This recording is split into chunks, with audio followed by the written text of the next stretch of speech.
Ante el dolor emocional tratamos de defendernos como podemos. Y los recursos que utilizamos a veces, en vez de protegernos, lo que termina haciendo es convirtiéndonos en un atacante fiero ante esa realidad. Pero no necesariamente deriva en que seamos victimarios de otros. A veces también se suma que lo seamos de nosotros mismos, con actitudes que tienen que ver con el victimismo, otras veces negando por completo esto que nos duele y teniendo una actitud sobreadaptativa. Y en otras me encierro a una cápsula de ese dolor y solamente soy capaz de rumiar ante ese pensamiento que me angustia, que me entristece, pero nunca me desmarco de ese lugar y no lo comparto con los demás. Cualquiera de estos tres recursos nos deja atrapados en un lugar que no solucionamos absolutamente nada. Siempre permanecemos en el mismo círculo vicioso. Si quieres que este contenido pueda ayudarle a alguien, como siempre te pido, te agradezco que lo compartas, suscribiéndote y dándole un like o haciendo incluso algún comentario. Puedes ayudarme muchísimo para que continúe haciendo este tipo de contenido. Estas tres reacciones de las que voy a hablar hoy van a ver que van a tener ciertos puntos de encuentro y otros distan muchísimo. Primero me voy a adentrar a esa actitud en la que uno niega el sufrimiento que tiene. Lo minimiza al punto de que lo naturaliza, lo racionaliza y adopta una postura de que acá no pasó nada, pero siempre que tenga que ver con el propio sufrimiento, asumiendo una responsabilidad que no me compete ante los demás, no dándome cuenta de mi propia fatiga. Y la exigencia va por ese lado. Tengo que poder con absolutamente todo y desconozco por completo los límites y el alcance de mis acciones. Esto por lo general termina socavando la salud física, porque el estrés existe, por más que yo no me percate de él. Otra actitud es la que yo quedo atrapado en una especie de goce, como diría Lacan, respecto al sufrimiento. No es que tenga placer ante el sufrimiento. El goce quiere decir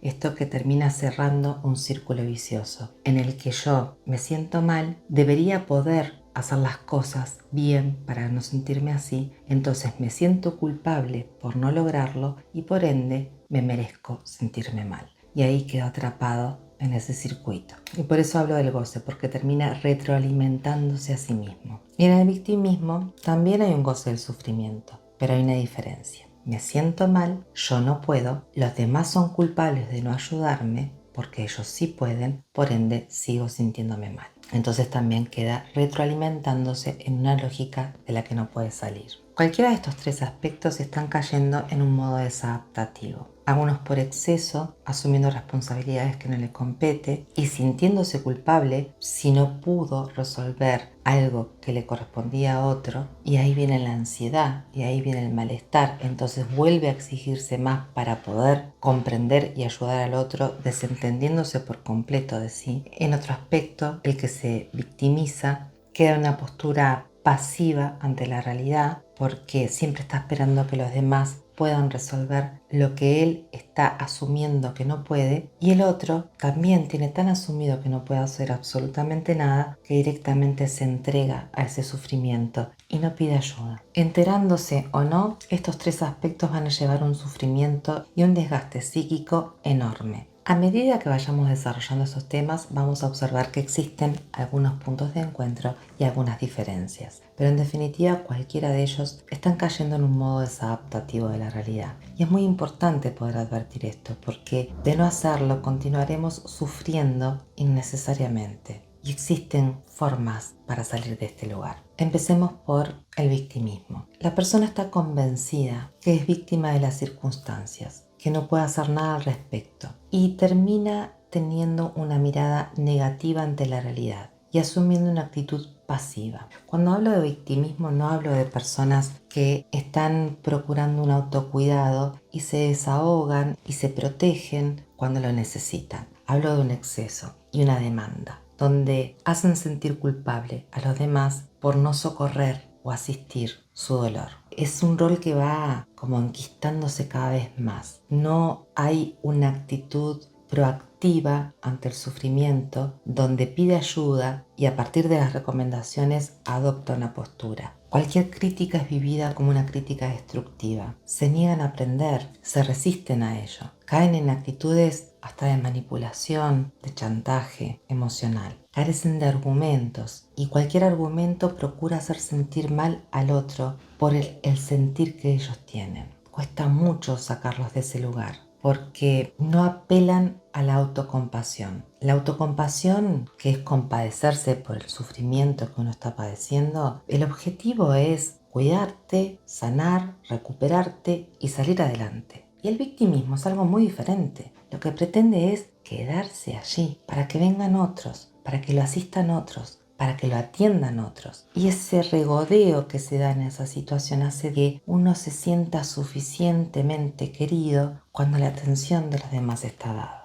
Por eso es muy importante que no se retroalimente eso, que uno aprenda a poner los límites cuando nos encontramos con personas que están viviendo o se están relacionando de esta manera. Porque de acceder a este pedido, lo que estamos haciendo es confirmarle que no puede solo, que no es suficiente. Y esto, aunque es demandado, genera muchísima rabia. Y en el fuero íntimo se va gestando un resentimiento, porque yo dependo de los demás. Entonces los demás son dueños de mi bienestar. Y como no es algo que he conquistado por mí mismo, siento que estoy en la cuerda floja todo el tiempo. Y a pesar de que cierta complacencia se dé en el abrigo que los otros me pueden dar cuando yo me siento triste, en realidad lo que estoy haciendo es transformándome paradójicamente en un victimario, no solamente para conmigo, sino también con los demás. Porque después lo que termina ocurriendo es que exprimo la energía de otros. Una de las cosas que pueden ayudar a identificar si se encuentran con alguien así o si lo están padeciendo, observen hasta qué punto es que la vida es todo negativo. ¿Cuántas veces pudiste asumir la responsabilidad o pudo asumir esta persona la responsabilidad de las consecuencias de sus actos? ¿O siempre hay una justificación? Y en esa justificación la culpa la tienen las circunstancias, el clima, las personas, el padecimiento propio. Entonces, al fin de cuentas, la sensación de incomprensión cuando viene una crítica tira todo por la borda. Incluso en otras ocasiones puede ocurrir que aparentemente aceptan la responsabilidad de su error cuando alguien se los hace ver, pero automáticamente recurren, claro, soy un desastre, fíjate qué espantoso, yo hago siempre lo mismo, no valgo nada. Entonces ahí que está invitando a hacer, a que el otro le diga, no, ¿cómo que me decís eso? Si vos valés, fíjate que no, tenés que salir adelante, vos podés con esto, podés con lo otro, y al final terminó cayendo en la misma trampa, en la que demando que los demás me den el cuidado, la atención, el sostén. Otra característica que podemos ver es que cuando se los enfrenta porque directamente no les siguen esta dinámica o directamente les ponen el espejo enfrente, ahí uno puede ver que se puede disparar la ira, la bronca, la frustración, porque también existe un muy bajo umbral de tolerancia a la frustración. Recuerden que la inteligencia emocional significa haberla desarrollado, hacer callo en la vida, bancarse las cosas que suceden, entender que la adversidad son desafíos y mi actitud va a hacer que haga la diferencia. No puedo evitar que existan dificultades, pero mi libertad está en el ejercicio de esa actitud que voy a construir. Y se resisten, y se niegan. De alguna forma u otra, buscan que el otro sea el responsable de sus acciones. Se puede ayudar a estas personas aprendiendo a poner los límites y a que reconozcan las fronteras de lo que le corresponde a uno y le corresponde a otro. Que se sienta partícipe de la solución, que advierta que lo que le está pasando es simplemente que tiene miedo, que le da ansiedad, que en su fuero íntimo no cree en sí mismo. Y eso sí, es importante mostrárselo poniéndole lupa y que adviertan que ese poder es enorme, pero cuando lo usamos en contra nos hundimos muy profundo. Y si llegó tan bajo es porque tuvo la fuerza suficiente como para acabar. Entonces tiene la fuerza suficiente para subir. Va a llevar tiempo, es un proceso. Pero cada vez que nos tire la pelota para acá, la devolvemos a la cancha que corresponde. Sin juzgar, sin criticar, teniendo una escucha activa, reflexionando, pensando junto a esa persona. Y si en este caso sos tú el que estás mirando el video, pensá al respecto. Te vas a dar cuenta que existe en vos la llave para salir de ahí, sin avergonzarte de lo que pasa. Nadie es perfecto. Simplemente tenemos que aprender a ir mejorando en la vida. Pero desde ese lugar, lo único que haces es hundirte cada vez más. Y no hay amor para los demás, solo hay demanda. Y vos tenés mucho para entregar. En la medida que solamente quieras ser abastecido, te vas vaciando. Cuando nos quedamos atrapados en el goce del sufrimiento, como lo dije al principio, ahí terminamos en una depresión. Uno contacta con ese dolor, queda atrapado al punto de que está convencidísimo de que es incapaz de salir de ahí y por eso es que no pide ayuda. Es un sufrimiento que conlleva a un desgaste enorme porque como nunca se siente suficiente, va a exigirse y a exigirse poder una cantidad de cosas. Entonces trata de ser funcional en todas las áreas de su vida, justamente para que no adviertan la convicción de la pobreza que hay en su interior.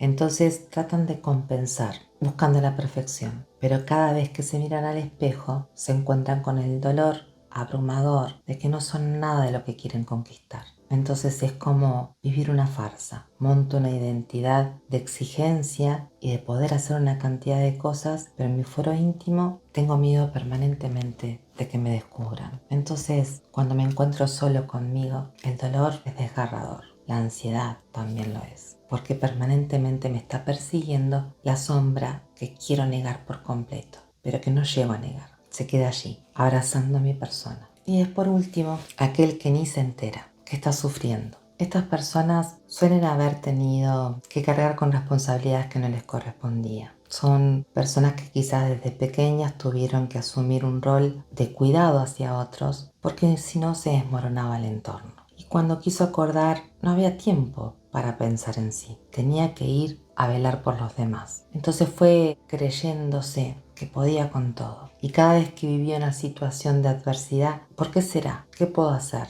¿Qué es lo que le pasa? ¿Cómo lo resuelvo? Y capaz que tenía una pierna fracturada. Ni me enteré. Yo estaba mirando lo que necesitaba para curar la herida del otro. Y así fui creciendo al punto que uno no se da cuenta que tiene el alma rota, pero sí percibe que hay una tensión permanente, que hay como una especie de alerta sistemática que se da cada vez que una persona no se siente bien. De alguna manera le convoca algo tenés que hacer y se extralimita y se exige. Y después, si en algún momento se encuentra con sus dolores, pueden ser de antaño, pero emergen como si hubiese sido ayer. Es como que los deja en el congelador. Cada vez que los saca está intacto y eso hiede impresionante. Porque es algo que no se ha depurado, es algo que no se ha resuelto. Y fue por la vida sobreadaptándose, que no es un exceso de adaptación, es un como si lo hubiese hecho, como si hubiese procesado mis propios dolores. Pero ¿cómo voy a procesar algo que ni siquiera fui capaz de reconocer?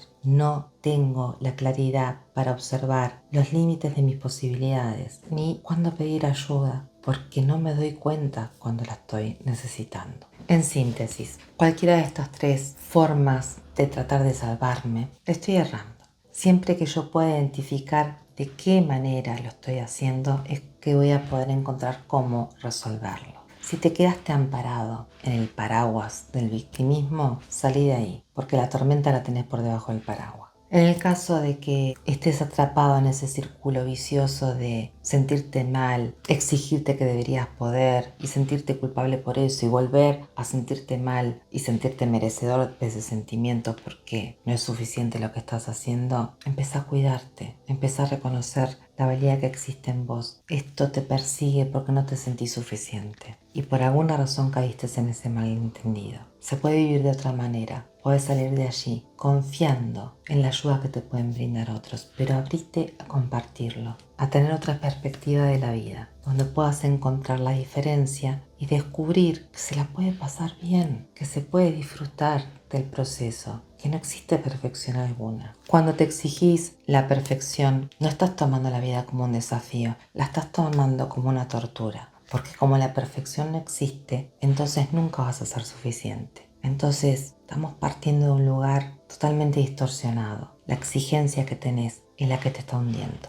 Y en el caso de que estés en la otra situación, en la que ni te percatás de las necesidades que tenés, empezá a observar el mundo de responsabilidades. ¿Acaso por ocuparte tanto de los demás no te estás olvidando de cuidarte y por ende estás siendo un irresponsable con tu persona? Cuando vas a socorrer a otros, ¿no estarás sobreprotegiéndolos y queriendo velar por su progreso? Lo único que haces es limitarlo, ya que te importa tanto cuidar de otros. Empezá a poner ese límite, porque cuando te excedes, no solamente te descuidas tú, también estás descuidando al otro y por ende también estás en un círculo vicioso, porque nunca sale y vos tampoco.